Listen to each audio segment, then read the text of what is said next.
I was listening to a podcast this week by Adam Young.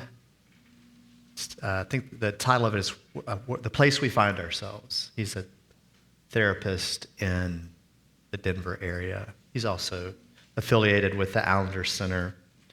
And in this particular podcast, he's asking the question, what is the purpose of counseling? What do we do this for? Or we could say it this way, what is the purpose of healing? Is healing an end in itself? It is, but is it only is? Or is there more that we're looking for than simply to some arrival at healing? I hate to tell you, there's very few places where we come to a full stop arrival at healing until Jesus makes all things new. I think our passage today, Jesus is wrestling with a similar question. Healing to what end? What is it for? And I want to admit here at the beginning that I have an uneasy relationship with the Sermon on the Mount. And I guess to be truthful, I have something of an uneasy relationship with Jesus, who's giving the sermon. Or maybe to be fair to myself, maybe it's the way the sermon's been preached over my 50 plus years in the church. And then I have to then wrestle with the possibility that it's me. Hi, I'm the problem. It's me. Violet, did you hear me? She's shaking her head over there. What does it even mean when Jesus says that we're the light of the world and the salt of the earth? I mean, it's so simple in one sense, but it feels also like a lot of pressure. I mean, for my part, I'm largely unemployed pastor who is not really setting the world on fire as a stay-at-home dad. Many of us struggle to put our workaday lives into the light of the world basket. Aching joints, dirty diapers, litter boxes, frozen waffles, and maybe for you a daily simmering anger and traffic don't seem to fit. Whether it's the widgets to make or briefs to be filed, or tax returns to prepare or roofs to shingle. Mundane thing after ordinary thing, after exhausting thing, aren't exactly the stuff of world beaters. And we often struggle to know how that fits into the language of light of the world and salt of the earth. And then when you add to that our failing and betraying bodies, our stories of harm that have been done to us or that we've done to others, and life has a way of widening the distance between here and the picture of the kingdom that Jesus is painting in the Sermon on the Mount, or at least seems to paint, or that we've somewhere along the way been taught that he's painting. I personally have always struggled with the lurking suspicion that Jesus has put the cookie jar just out of reach. That discipleship is for those among us who have really got their stuff together. That the call falls more truly on the strong, the well. That the race, in fact, does go to the swift. And I wonder, have you ever felt that way? Do you ever feel that way now? Does it ever seem to you that Christ's kingdom is offered up to the capable and the competent, much like everything else in this world seems to be? The Sermon on the Mount has all too often, in my experience, been taught in such a way that I've mostly felt on the outside looking in. Like I'm included, but I'm included like the kid who is there, who's to sit silently and quietly as the parents, the adults, have the conversation. To be seen and not heard. I suspect that if I've felt that way, there's at least some others in the room who have as well. According to one scholar, this particular teaching of Jesus he describes it this way: the sermon has been the most common upon portion of Scripture throughout church history. It has a long pedigree. And then he goes on to say that part of the reason there are so many interpretations or evasions from the heart of the sermon, the meaning of the sermon, is that the sermon itself creates problems for the serious reader. So maybe there's solace in that. If you've struggled with what Jesus is saying in the sermon, maybe it's because you're actually taking his words seriously. I'd like to think so anyway. Surely Jesus doesn't intend for us to evade or to put the cookies on the top shelf for only the tall, the competent. Perhaps Jesus is more in touch with our struggles than we often think or feel.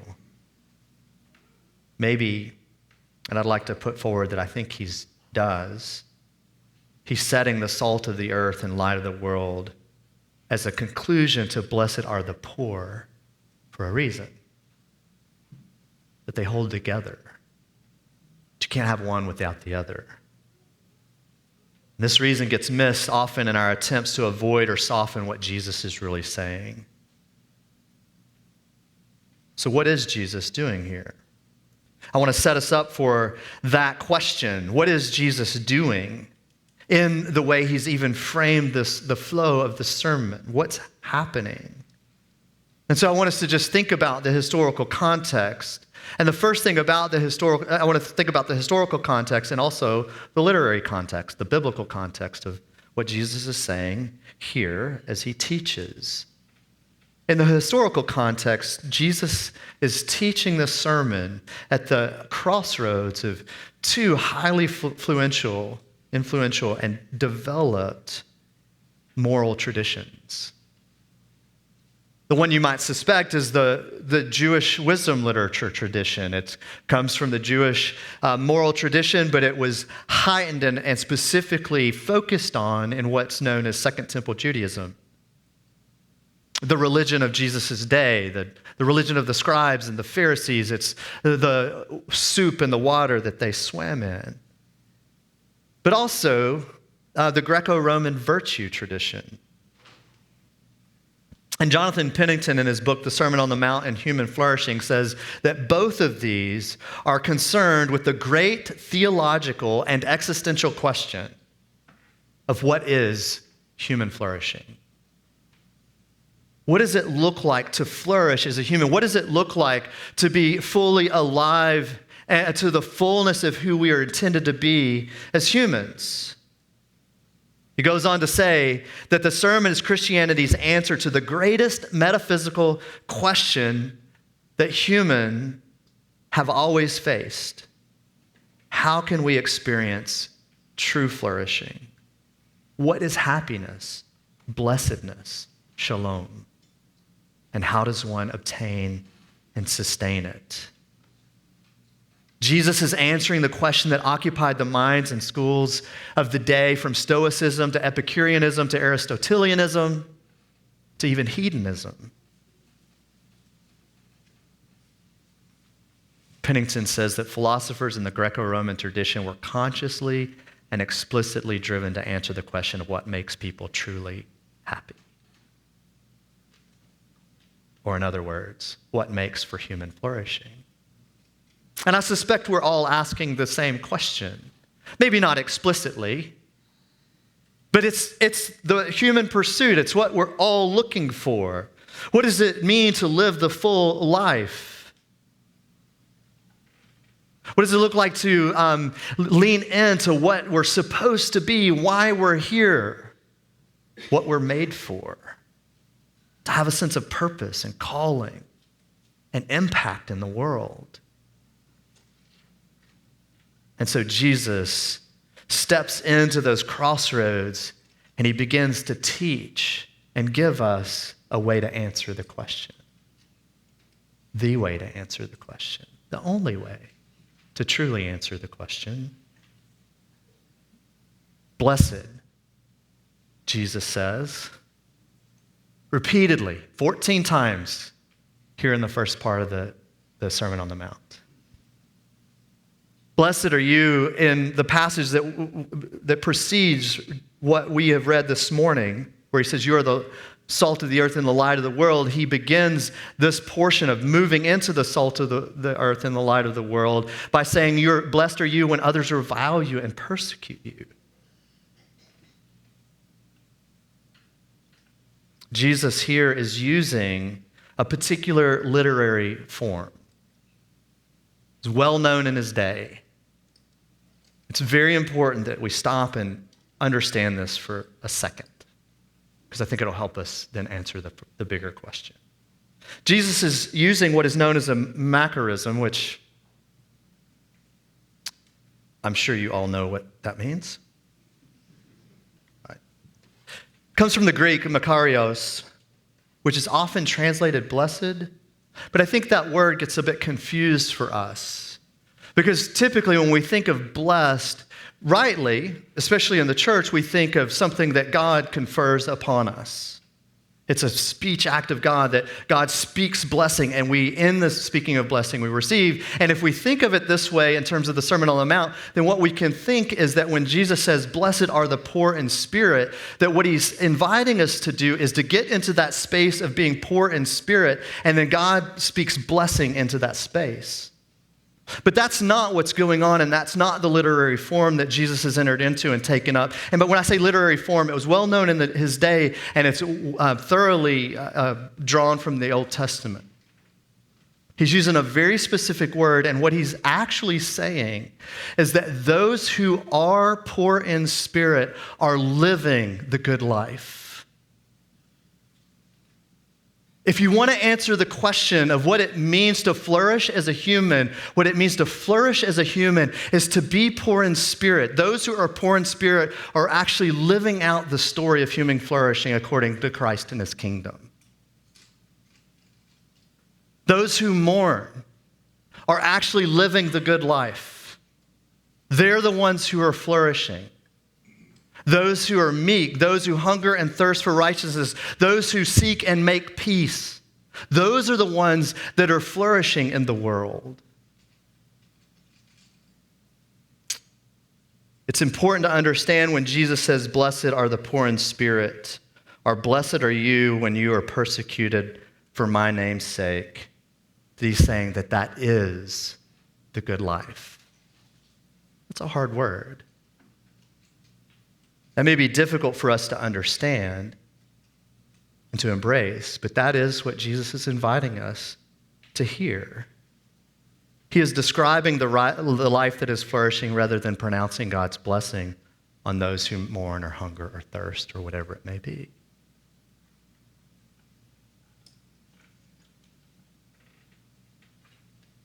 And why does this matter? Why is this important to make this distinction and to understand this? In a book called Conversations with Wendell Berry is a Christian essayist and poet. If you don't know, he's being interviewed by a woman named Rosemary Berger, and she asks him in this interview about one of the lines in his essay, Life is a Miracle. And the line is, from Barry, it's impossible to prefigure salvation of the world in the same language by which the world has been dismembered and defaced. And Barry says, yeah, you've got to reach toward a better language. Jesus here in the Sermon on the Mount and saying that those who mourn are those who are flourishing, those who weep are those who are flourishing, and then moving into you are the salt of the earth and the light of the world, he's inviting us to reach for a better language. A language that extends beyond our modern language of power and wealth.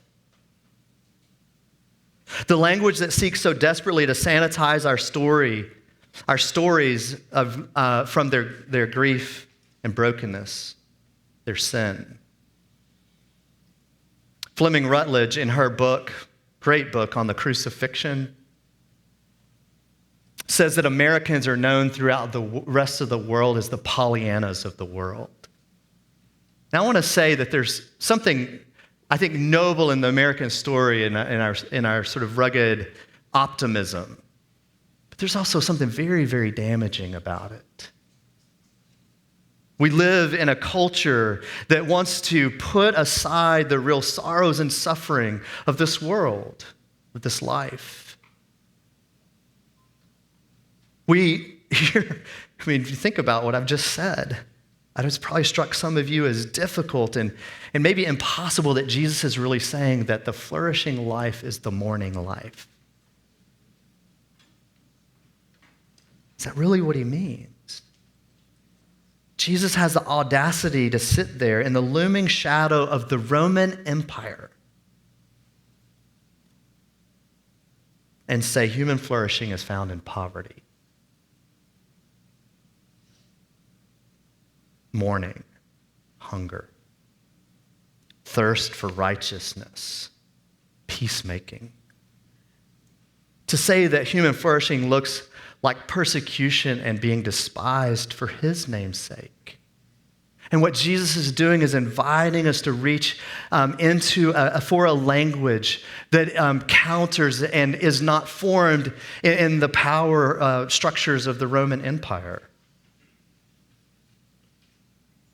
And so he reaches in his sermon and in his ministry and in his life, he reaches back into the language of creation. And he reaches forward into the language of the new creation. And he invites us to enter into our stories framed by that language. Blessed are those who mourn. Flourishing is found here. Life is found here.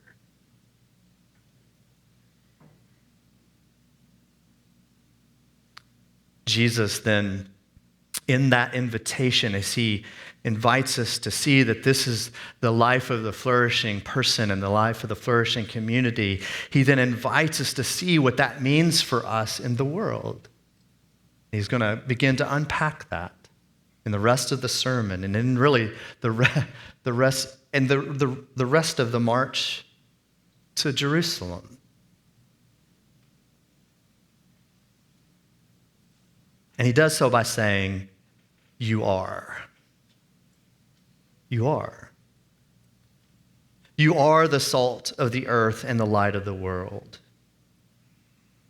Jesus now, in his audacity, has the audacity for us to take up this story ourselves. He has the audacity to take up his vision of flourishing and looming a shadow of the power of and wealth of the U.S. and the Western world. And he says, "You are. You are." Not, and I love this, this actually makes it feel like the sermon has something to say to me. Because he doesn't say you should become. He doesn't say this is what you are supposed to be. He doesn't say this is what you will be. If you work hard enough, or you try hard enough, or if you do these things, you will be the light of the world. He says, by the very fact that you are my disciples, you are. Present tense, plural, which I think is important. He's speaking corporately.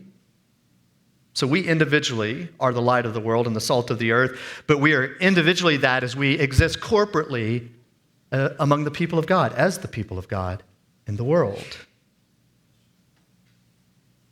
And Jesus wants us to frame our identity around what it means, what the life of flourishing looks like and what it is, and he wants us to then understand who we are as salt and light in our very beings because we're his disciples. And I want us to just think about and remind ourselves, we didn't read this part of Matthew coming into the Sermon on the Mount, but Matthew 4 ends, Jesus has been tempted in the wilderness. He moves from there to calling disciples, and then he begins his ministry. And Matthew 4 ends this way before moving into the Sermon on the Mount. It ends with the crowds forming and Jesus going throughout all of Galilee, teaching in the synagogues and proclaiming the gospel. And who gathers to hear this message about them being the very salt of the earth and light of the world? Matthew 4 tells us. His fame spread, and they brought to him all the sick, those afflicted with various diseases and pains, those oppressed by demons, those having seizures, paralytics, and he healed them. These are the very edges of a society, the margins, the people who are broken and afflicted, the sick and the wounded and the sinful. Those who have come to encounter Jesus as a healer. And with the question of what is healing for, it's for living a life of flourishing in this world so that we might also then be salt and light to the world. And that's who he's speaking to when he says, you are. And if that is so, then anything that would put the sermon out of reach is missing the whole point of the sermon, because the sermon is meant for those people like us, like you, like me. Those who are well acquainted with their wounds, those who still walk with a limp, those who are grieved over your story. And Jesus looks at that ragtag band of people in the looming shadow of the might of the Roman Empire and says, you are the light of the world. Rome's got nothing on you. Western civilization's got nothing on you. The people of God who have been redeemed and called and healed by Christ are the very agents of light and life and flourishing in this world. And Jesus wants us to know our identity in the midst of it all. So he says, this is who you are. Now, certainly to say that you are this is aspirational as well. Right? I mean, one of the reasons I'm up here preaching, a little bit of my story, is because my first mentor, who's really basically my age, the first time I preached, and I walked off the stage with my shoulders slumped because it was not good.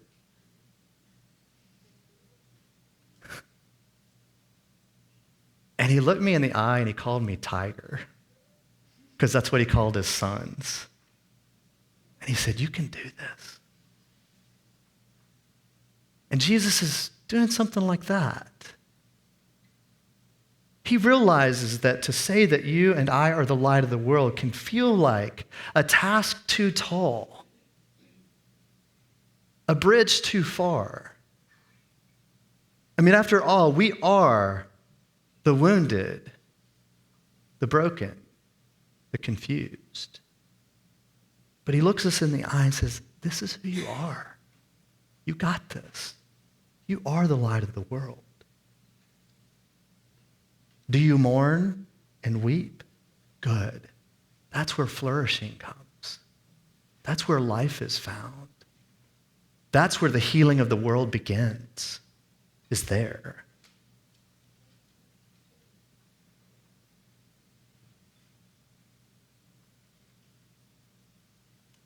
One of the most important things that's ever been said to me was by my therapist. And all he said was, I'm proud of you. And Jesus is looking at his people and saying, if I can translate, if you'll let me do that. He's saying, you got this. You are the light of the world. You are the salt of the earth. And in so doing, he's inviting us to take up that story, to reach into the language of the kingdom of God that turns the world upside down and doesn't worry about the power and might of Rome, that says we're going to plant our row right here in the broken and the hurting, in the fragile and the vulnerable. And in that, we will be a blessing to the world.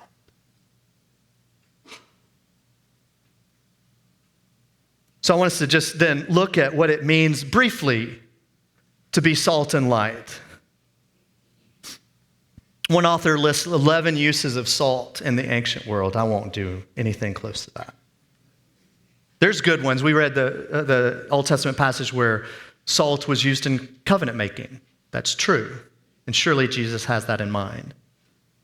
But there's a couple things that I want us to consider that I think he's dealing with here, especially in light of this question of what does it look like for humans to really flourish?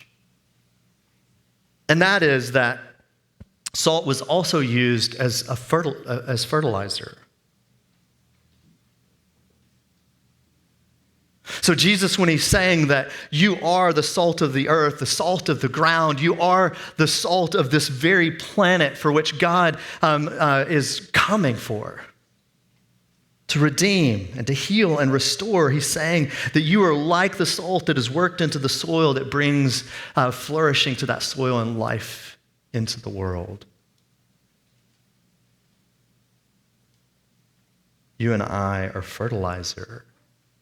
We corporately are designed and called and gifted to be the very thing that creates the circumstances by which a soil can give birth to life and fruitfulness. That's who the people of God are.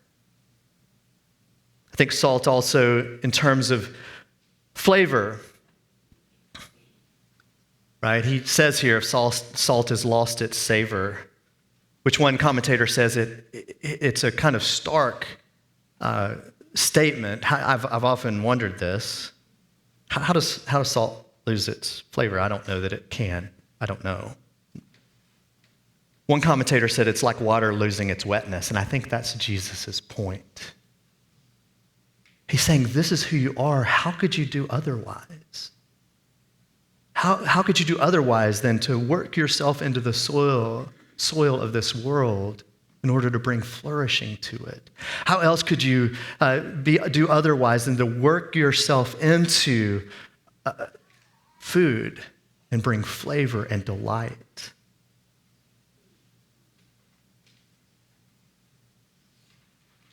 Jesus is inviting us to reach for a kind of language and to frame our place in the world differently and to see ourselves as what brings life and flavor to the world around us. This weekend we went to San Antonio to see my niece, who plays on the girls' varsity team in Sunnyvale, play for the state championship. And we were driving down Thursday night through the storm, right along the edge of it. But when we got to Temple, our phones went crazy that there was a tornado warning. And so we decided this would be a good time to go potty and make sure that we are safe going further. And as we're pulling into the first exit, it happened to be a Buc-ee's. And I got to tell you that I have sin in my heart about Buc-ee's. I kind of hate it. I know, gasp, right?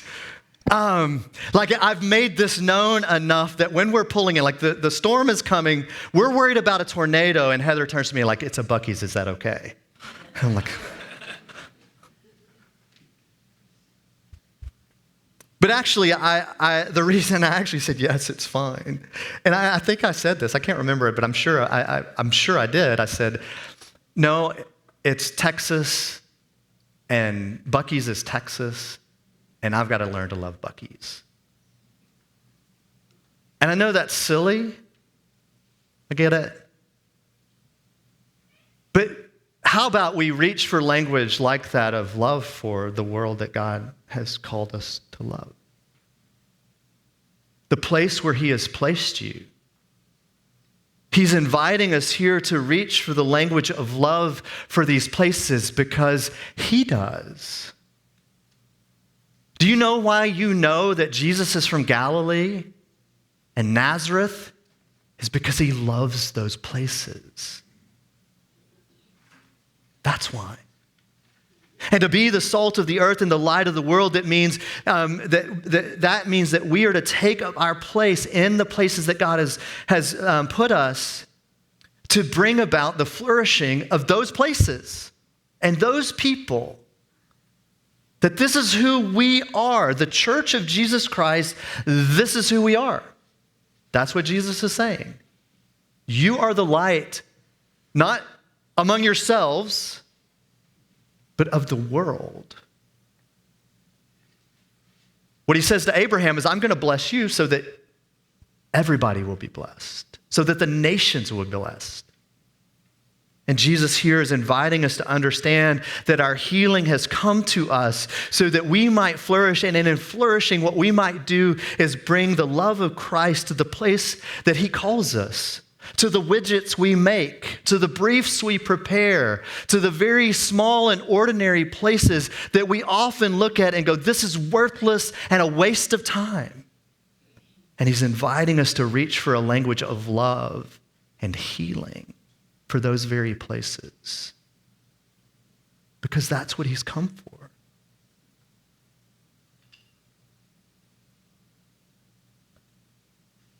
Mary Oliver, one of my favorite poets, and the reason she's spectacular is because her story is of severe abuse growing up, severe abuse.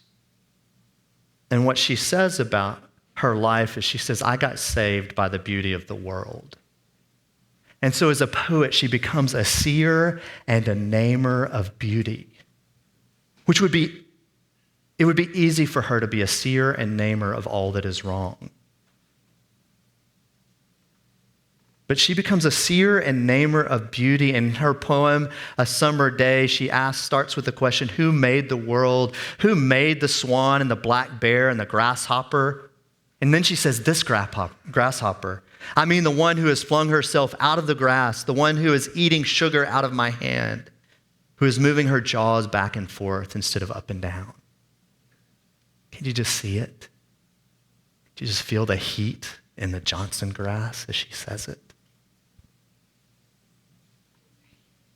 She goes on to end her poem by asking this question.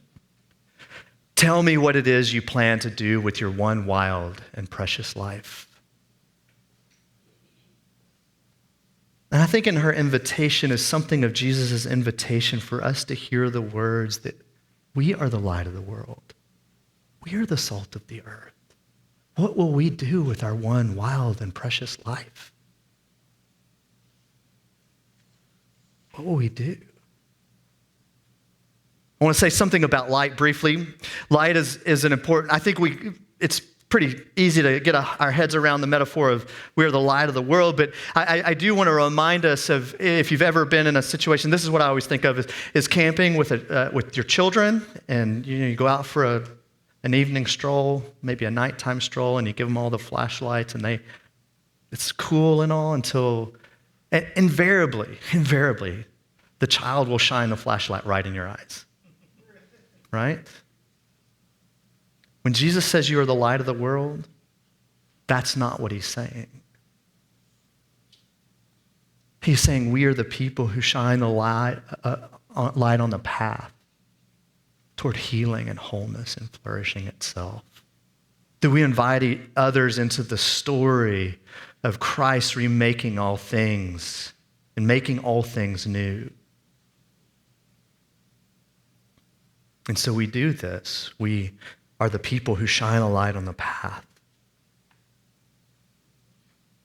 We are the people who love this world because our Savior loves it. I'll close with this. Henry Nouwen, in his book, The Wounded Healer, says this. He says, perhaps the main task of the minister is to prevent people from suffering for the wrong reasons. Not to prevent people from suffering, but to prevent people from suffering for the wrong reasons. I think that's what Jesus is doing in the Sermon on the Mount. He's not trying to say you will not suffer, or that if you suffer, you get the goods from God, right? That you get the blessing. He's saying that the blessing is in the suffering. Got to remember that. Now and goes on to say, a minister is not a doctor whose primary task is to take away pain. Rather, he deepens the pain to a level where it can be shared. Jesus here is inviting us to realize that we are together in this journey, this band of people, this band of misfits who are called out by God to be the flourishing people in this world, to bring light and salt to the world.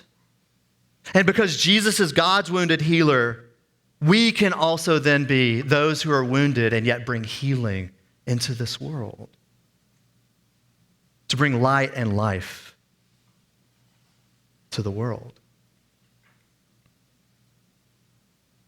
Not because we have something within ourselves to muster the energy to do that, but because Jesus has entered into it for us. And because we are his, he can now set us out to be his body, his priest, his kingdom of priests into the world.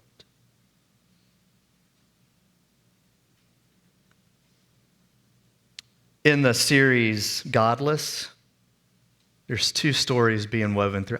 I don't recommend movies. I watch movies that you should never watch. I'm sorry if that offends you, but I will never recommend a movie, but it's a great one. It's a series, a Western, and it has, 6 parts or something, and there's threads woven throughout it.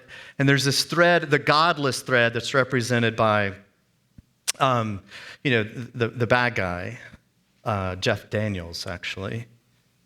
And then there's this story that centers around a well that's being dug, and a church that's being built, and a preacher that hasn't yet come.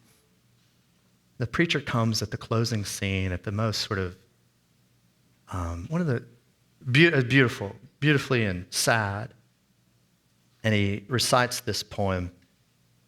I'll close with it. "'Tis a fearful thing. 'Tis a fearful thing to love what death can touch. A fearful thing to love, to hope, to dream, to be, and oh, to lose. A thing for fools this, and a holy thing. A holy thing to love. For your life has lived in me, your laugh once lifted me, your word was gift to me. To remember this brings painful joy. 'Tis a human thing, love, a holy thing, to love what death has touched. You are the light of the world. You are the salt of the earth. Amen."